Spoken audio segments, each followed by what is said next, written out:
Parle à présent de ce conflit israélo-palestinien qui pourrait s'inviter dans le débat en France. C'est déjà le cas depuis quelques jours, depuis ces incidents autour de deux synagogues dimanche. Et le gouvernement est inquiet, ne s'en cache pas. François Hollande a appelé à la vigilance. Bonjour Marwan Mohamed, vous êtes l'ancien porte-parole du collectif contre l'islamophobie. D'abord un mot sur Bonjour. cette nouvelle manifestation prévue samedi appelle à un rassemblement en soutien à la cause palestinienne. Le ministère de l'Intérieur pourrait décider d'interdire cette manifestation. Est-ce que ça peut être la bonne solution pour éviter de nouveaux débordements ? C'est totalement arbitraire. Si M. Valls veut éviter des débordements, qu'il supprime les causes de ces débordements, en l'occurrence la Ligue de défense juive.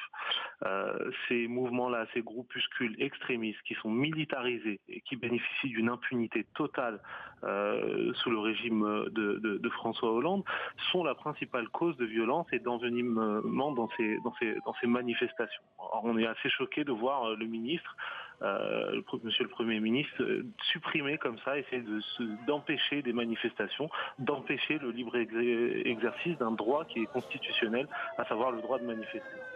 Les représentants de la communauté juive en France ont tiré la sonnette d'alarme hier en indiquant que certains membres, en tout cas de cette communauté, disent avoir peur de vivre en France en ce moment dans ces conditions.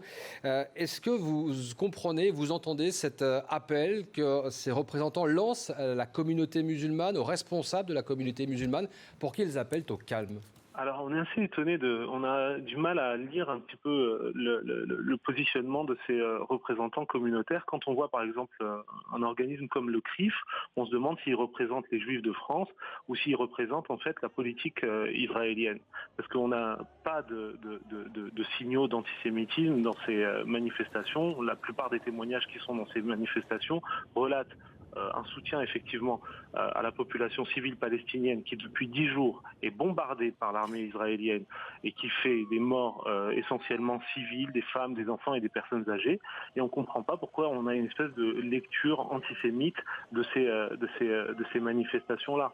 Je rappelle que dans ces groupuscules qui créent de la violence à Paris, on a des groupes qui vont faire des services militaires dans l'armée israélienne et qui ensuite viennent en découdre sur le sol national.